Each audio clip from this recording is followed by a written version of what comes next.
जन्नत में जिंदगी भर का दर्द। कश्मीर के पहलगाम में हुआ आतंकी हमला एक साथ 27 परिवारों को बर्बाद कर गया। वो परिवार जो कश्मीर की वादियों में घूमने आए थे, उनको जीवन भर का दर्द इन आतंकवादियों की कायराना हरकत ने दे दिया। हम आपको दिखाते हैं ऐसी तस्वीर जो दिल तोड़ देने वाली है, हृदय विदारक है।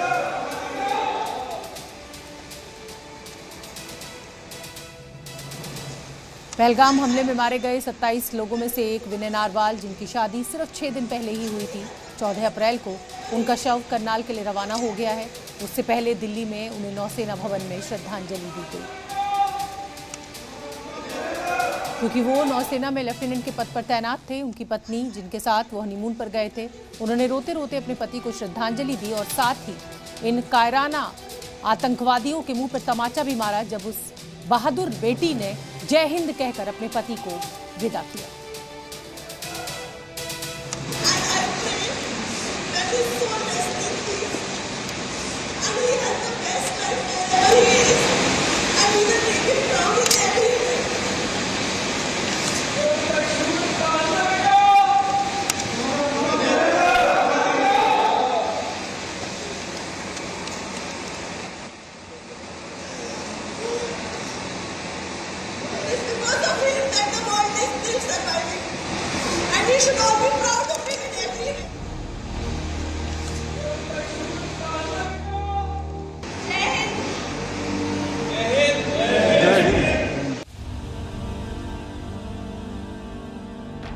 पहलगाम हमले की जो एक तस्वीर सबसे ज्यादा दिल को तोड़ती है और झकझोर कर रख देती है, वो ये है। नई नवेली दुल्हन हाथ में चूड़ा पहने अपने पति के शव के पास बैठी है, जिसकी पूरी दुनिया आतंकियों ने गोली मारकर उजाड़ दी। ये तस्वीर जिसने भी देखी, वो अपने आंसू रोक नहीं पाया। पति साइड में था, एक इंसान है, उसने उसको गोली मार दी। सबसे दर्दनाक दास्तां बयां करती ये तस्वीर है हरियाणा के रहने वाले लेफ्टिनेंट विनय नरवाल और उनकी पत्नी हिमांशी नरवाल की।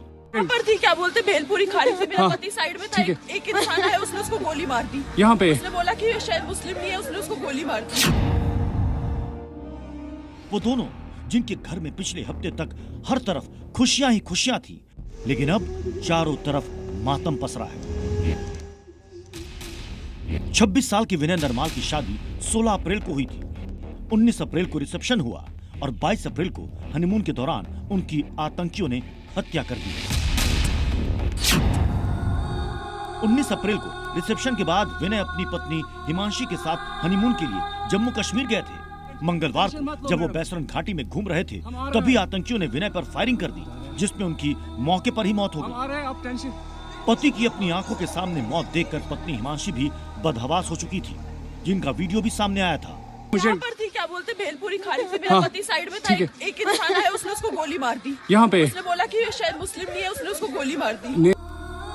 विनय नरवाल भारतीय सेना में लेफ्टिनेंट के पद पर कार्यरत थे और वो कोच्चि में तैनात थे। शादी के बाद छुट्टियों पर चल रहे विनय 21 तारीख को ही जम्मू कश्मीर के लिए निकले थे। के पापा से बात हुई है रात को पहुंचने पर, बस उसके बाद कोई बात नहीं हुई हमारे उन बच्चों से, ना उसके पापा की हुई ना मेरी हुई। सिर्फ 1:30 बजे हमें 3:15 बजे ही उसके पिताजी का फोन आया था, तो उन्होंने बताया कि भाई ऐसे ऐसे बात होगी। विनय अपने परिवार के अकेले बेटे थे और अभी ही उन्होंने जीवन की नई शुरुआत की थी। दादा गवा सिंह हरियाणा पुलिस से रिटायर हैं और अपने पोते की मौत पर अपने आंसू रोक नहीं पा रहे हैं।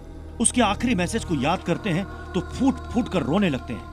उन्होंने कहा था कि दादाजी अपना ध्यान रखना, खुंची पर के मेरी ये कहा था, बहू ने भी यही कहा था, दादाजी ध्यान रखना। मेरी जब फीवर थी जाते वक्त भी।